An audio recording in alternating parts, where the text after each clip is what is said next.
आज दिल्ली में एमसीडी के लिहाज से बहुत बड़ा दिन है। मेयर चुनाव होना है सिविक सेंटर में, लेकिन राजनीति फिर से गर्मा गई है। हमारे साथ हैं रेखा गुप्ता, बीजेपी के मेयर कैंडिडेट हैं। अभी चुनाव प्रक्रिया शुरू होने के पहले ही बवाल शुरू हो गया है कि पैरामिलिट्री फोर्स का इस्तेमाल क्यों किया जा रहा है हाउस के अंदर। देखिए, पिछली बार जो हुआ 6 तारीख का दिन लोकतंत्र के इतिहास में काला दिन इसीलिए बोला जा रहा है कि उनके पार्षदों के द्वारा, उनके नेताओं के द्वारा जो तोड़फोड़, जो गुंडागर्दी हाउस में हुई, यदि आज यहाँ सुरक्षा बुलाई गई है तो इसमें क्या हर्ज है। पिछली बार इतनी नई निगम पार्षद वहां आई, किसी को धक्का मुक्की, हाथ पैर तोड़ना, धक्का, मतलब क्या क्या नहीं हुआ, मैं किन शब्दों में यहाँ बताऊं। तो आज यदि सुरक्षा मुहैया करवाई गई है तो इसमें कोई हर्ज नहीं है। हम सबका टारगेट ये होना चाहिए कि हाउस चलना है, शांतिपूर्ण तरीके से चलना है, संविधान के अनुसार चलना है। अभी एसएसबी के जो जवान हैं वो बाहर खड़े हैं, क्या जरूरत पड़ेगी तो जो आपके रिप्रेजेंटेटिव हैं वो हाउस के अंदर बुलाने की मांग करेंगे जहां प्रोसीडिंग चल रही है। अगर सुरक्षा कहती है, अगर उनका वैसा माहौल रहा जैसे उन्होंने पिछली बार किया, गुंडागर्दी करना, तोड़फोड़ करना, और सुरक्षा की जरूरत पड़ती है तो बाकी पार्षदों को तो सुरक्षा मुहैया करानी पड़ेगी ना।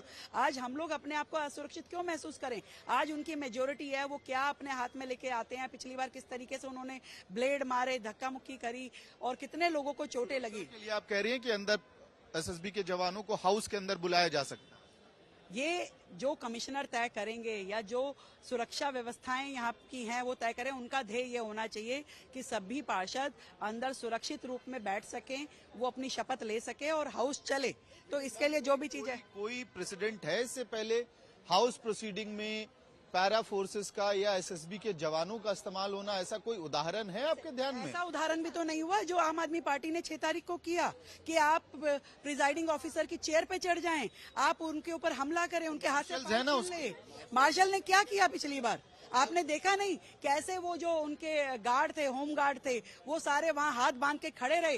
उनके विधायक आतिशी, दुर्गेश जी जैसे ये लोग बोलते रहे कि जाइए, चढ़ जाइए कुर्सी पे, कुर्सी उठा के फेंक दीजिए। उनके खुद के विधायकों ने कुर्सियां उठा के संसद के अंदर अगर इस्तेमाल होगा पैरा फोर्सेस का, जब आप लोग भी विपक्ष में, तो ये तमाम सवाल उठे। हाउस तो हाउस होता है ना मैम, हाउस तो हाउस होता है। क्या विधायकों को उठा के बाहर नहीं फेंका है मार्शल के द्वारा? मार्शल्स का इस्तेमाल होता, एसएसबी के जवानों का इस्तेमाल आपको जस्टिफाइड लग रहा है? आज देखिए, ये अगर कमिश्नर को ऐसा लगता है कि पूरी निगम की प्रॉपर्टी को, निगम पार्षदों को सुरक्षा का खतरा है तो ये उनका निर्णय है, ये हमारा निर्णय नहीं है। हम तो निगम पार्षद के नाते केवल इतना चाहते हैं, हाउस चलना चाहिए, शांतिपूर्ण तरीके से चलना चाहिए। बीजेपी की क्या स्ट्रैटेजी होगी, कैसे मेयर बनाएंगे फिर, क्योंकि रणभूमि में आप रहे हैं? मेयर बनाने वाले निगम पार्षद है, हम मेयर बनाने वाले नहीं है। हम चुनाव लड़ रहे हैं और पूरे दम के साथ में लड़ रहे हैं।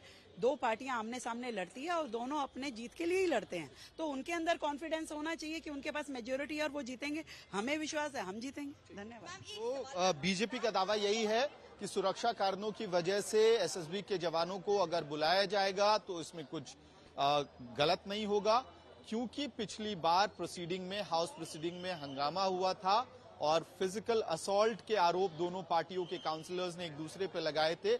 इस लिहाज से बीजेपी का कहना है कि हाउस की प्रोसीडिंग शांतिपूर्वक हो और बीजेपी के काउंसिलर्स को किसी भी तरह का सुरक्षा का संदेह ना रहे। इस वजह से अगर एसएसबी के जवानों को हाउस के अंदर भी बुलाया जाता है तो वो इस बात को इस वक्त जस्टिफाई करते हुए दिख रहे हैं।